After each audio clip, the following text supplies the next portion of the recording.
All right, guys. So we are all gathered here tonight to do a little parent retreat, get ourselves ready for summer, get ourselves in the mindset for it. So some of you are joining here with us live, and others will be joining either partway through as their families allow, and others will be checking this out later on. So welcome everybody. Um, just going to invite you to make yourselves comfortable. I know we have like one of the mamas here is doing her laundry. Others might be doing other things if there's food prep you need to do or anything else, but just for the next like 15 minutes even, it won't take long. Maybe just like get yourself in a comfortable position. Yeah, I have water if you need it. I'm sitting outside just because it's way too lovely to be indoors and the lighting's really nice out here. I don't know if you can hear the birds, but that's also a really nice little perk to being outside.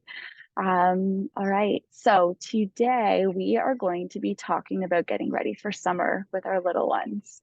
We're going to set some intentions for our summer break. We're going to enjoy a gratitude practice. And then we're going to end off with talking about some resilience building practices for when those inevitable challenging times come. So starting off with our setting our intention. So this year has been a big year for me for learning more about the power of setting intentions, and sort of the idea that by agreeing to them inside of our minds, we actually will act in ways that will make these intentions come more true. And so if we're talking about what we want for our summer break with our families, you can either like pop on if you want to speak up and say a few things that you are thinking you want for your summer break, or you can just type it in the chat. But when we're thinking about what we want for our summer and for our kids, you know, oftentimes we're thinking connection, we're thinking slow, patient, time to work on projects that have been aside. So sort of just creating that intentional space for it. You might be thinking about, just admitting a few more folks here. You might be thinking about in your intentions, welcome. If you're just joining now, welcome. We're starting off today's practice with setting some intentions. So I was just suggesting some that you might want to record. If you have a journal, now's a good time to write it down, or even just a piece of paper, or just making a sort of a list in your head and then jotting it down later. But some of the practices that, or some of the intentions we might be looking to set would be for our kids, also for ourselves.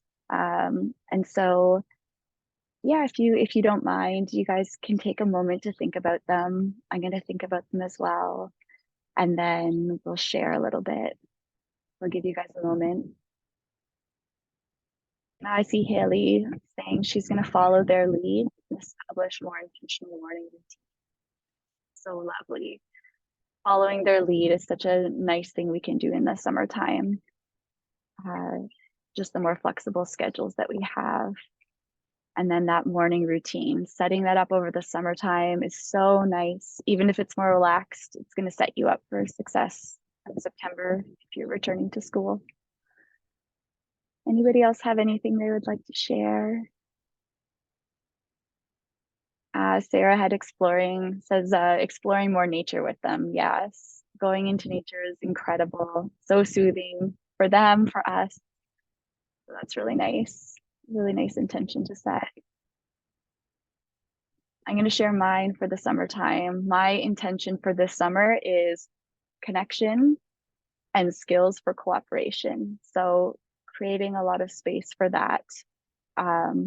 It's with 3, it's going to have to be slow, and it's going to have to be very kind of compact in ways, like giving each of them this like a compact amount of space where I am dedicated towards helping them with their skill that they're struggling with. But that's been a big thing in our home, so we'll be doing that. If you have some intentions in your head and you're just thinking about them now, but not necessarily sharing, you can also just give me a thumbs up and let me know in the comments that you're sort of finished with this part and you might return to it later. Thank you guys.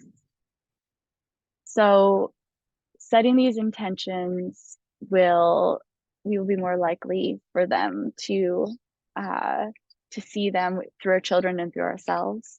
So it is a really important practice and something that I try to revisit at every sort of major transition or season change. And it might be something that you decide to as well. Um, Revisiting them later is also really important. So I want to invite you guys to see if at the end of summer or even midsummer and then end of summer, it might be helpful for you to revisit these intentions and refocus on them. Sometimes we can get caught up. So hopefully you'll do that. And I will also make sure to invite you to do that as well through our mailing list and through some of the programs that we're offering. So moving on to a gratitude practice. This is so important, and I know it's so simple, but it's something that actually I was missing about 5 years ago, just in life in general. And one of my friends, who's a psychologist, had suggested this really simple practice of just each day listing 3 things that you're grateful for. And at the beginning, they might look more sort of simple or obvious, but I think over time they become more deep and more connected to sort of our truer selves. And so, yeah, adding that practice to your days, you might enjoy doing that. Just right now, we'll do a really quick little gratitude practice, which is just taking a moment to sort of scan ourselves. So just if you're sitting, just kind of sitting in your sit bones a little bit deeper, and just taking a moment to do a little body scan, just to see kind of if you're holding tension everywhere and or anywhere, and just kind of releasing it. So for myself, I know it's often in my stomach that I hold tension, shoulders and hips, and so I'm just going to take a moment to release those, just so I can really kind of focus on what I want to come forward for being grateful for. So if you're feeling comfortable now, maybe you just want to take a moment and just think about 3 things that you are grateful for going into summer. Um, Haley, you asked a question, doing it with kiddos. So are you thinking gratitude practice with them? Just give her a moment to answer there. Yeah, so I was just Uh, wondering, like with setting those like 3 things that you're grateful for, yeah. is it you doing it out loud and they're kind of passively in the area listening, or is it more of a direct kind of, let's think of this together? Can you come up with anything? Like, what does it look like with them or for you, I guess? Yes, a really good question. And actually, you're sort of reminding me that we could even touch back on intentions for the summertime and talk about. Right now we're sort of centered on ourselves, but even Hmm. inviting our children to come forward with intentions for the summertime. And that's something that we always do in the beginning of summer. So I know for kids it's really hard for them to live in these 2 states or 2 places where they're sort of thinking of where they currently are, what they've done in the past, and then what's coming up for them. So just keeping it really present for them in the first weeks of summer. We focus on setting our house up for summertime, which includes kind of like a deep clean, clear out of things, setting up our shelves and so on. And part of that is their intentions. So asking them what they really want out of their summers. And as they got a little bit older, and now they're, Isla's getting into camp, that also that conversation starts to happen a little bit earlier, where we invite them to talk about what they want to get out of their summer and what they really want to focus on. But if we're talking about sort of like connection and sort of some of the more softer skills, we wait until we're very close, like right into the first or second week of summer, and then we start having conversations. A lot of times around a meal or a tea, or sometimes it's in the car on drives, and we just invite them, to do so by just modeling it ourselves is the easiest way. So then if we're coming back to gratitude, I think that there's many ways you can model it. One way I do it is actually creating space for myself to do it. in front of the kids, but not necessarily to them, just because sometimes I think it's important for them to see that we have sort of our own internal practices, and that it's important for us to have space to do those. And so that would be like if you have a partner or even like a visiting friend or parent, you can actually just take a moment to say, hey, I'm just actually going to go do my gratitude practice for 2 minutes. And you go find a quiet spot. And if they come, you can just kind of direct them back to the other adult or other activity they're doing.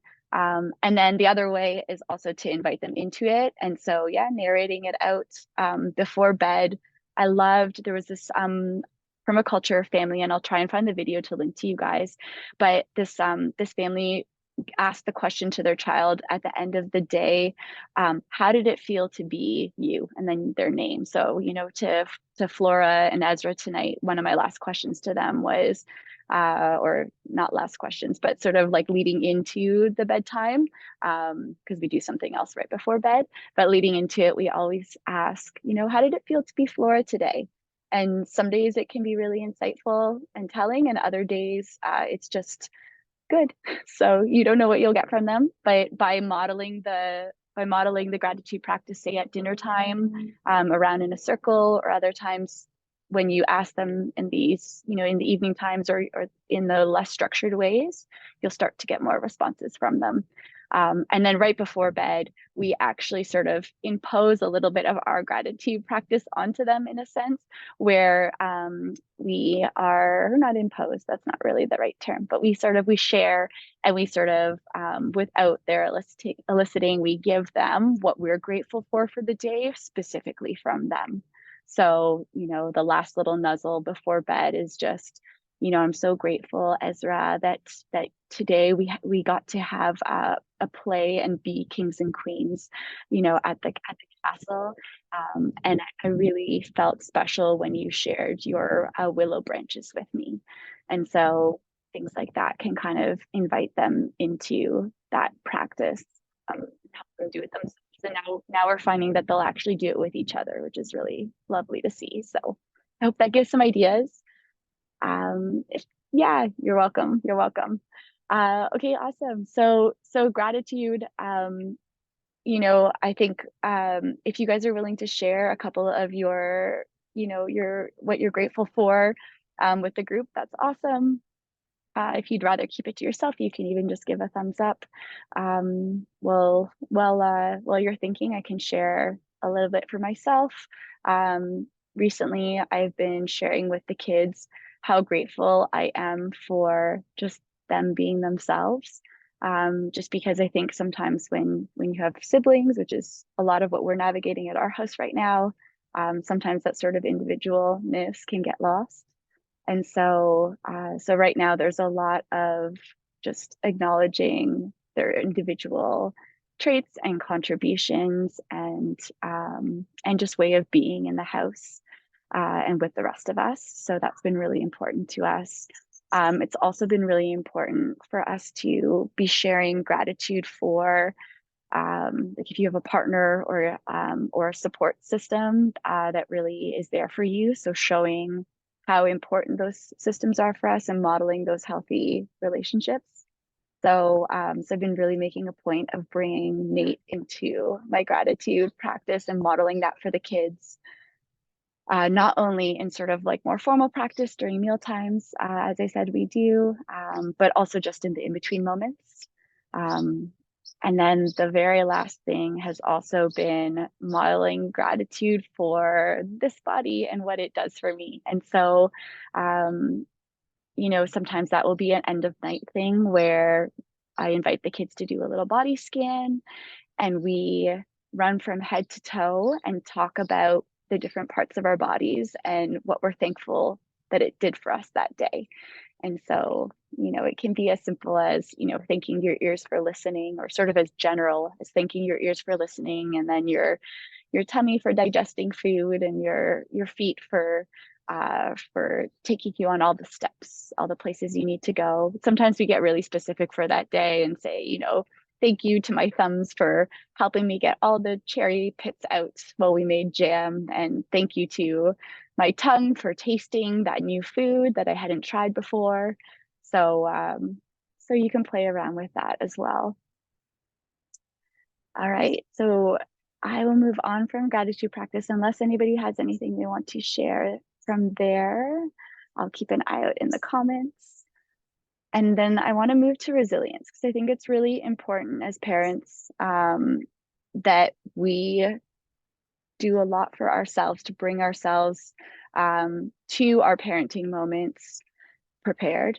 One of my biggest shifts that really helped in the past, you know, probably the past like 5 years as we really kind of were getting into toddlerhood and beyond toddlerhood was parenting for the moment, not in the moment. So removing that reactiveness and really kind of nurturing what you need to outside of the interactions, coming to them prepared. And so resilience work is something that I really make use of often because I find that there's a lot that I really want to work on there, and there's so many improvements I want to make. So tending to those things outside of my interactions with my kids is really important. One of the most important practices that I learned from this amazing coach named Lisa Nichols, and she does speaking, public speaking programs, and sort of works on helping you find your own voice. She goes through this practice called mirror work, and I'll do it with you guys today. Or at least run it through it with you. But essentially, you are looking at yourself in the mirror, and you are acknowledging something that that you've struggled with. You are forgiving yourself for that, and then you're making a commitment to yourself. So I'm sorry, and then I forgive, and then and I can commit to, and then. So she talks about how this practice came into her life early on in her 20s, and since then she practices it every single day. And she asks that those who take her courses practice it every single day. I do not get to it every single day, but even just a couple of times a week. And sometimes it's when I'm in bed, not even in the mirror. But the most powerful is when you do stand in the mirror, and you know, while you're in it, it may come with floods of tears and smiles, and the sort of calling to like hug yourself. So just welcoming all of that as you go through it. But so what you do is you'd start with saying something like, one of my very first practices, I'll just like candidly share, was just I was feeling completely overwhelmed with being a parent of three children, and sort of the idea that I'd put myself in this position and not really nurtured all the parts of myself that really needed it before being in this, just feeling sort of really worn down with it.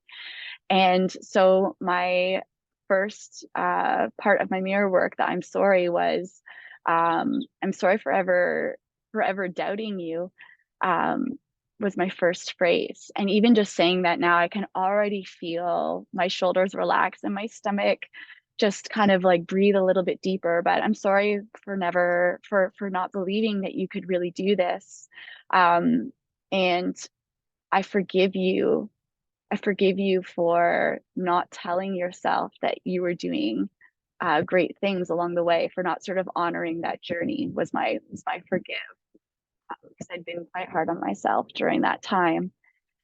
And my commitment to myself was that I will commit to viewing this as a journey, this parenting, this life, this forever afterwards as a journey. So committing myself to that. That was just really powerful for me. Um, so no, you won't want to do it here because it really is a personal thing. But I thought I would just share one of my first experiences with mirror work um, as a resilience practice. Um, and that's really for today. I'm going to leave it at that one, just because I think that that one is one of the most powerful ways that you can process, things that you really want to work on and sort of move past when you're kind of coming to your children in summertime. So it's a really busy time. If there's anything that anybody else wants me to kind of address or wants to talk about, I'll put it out there now.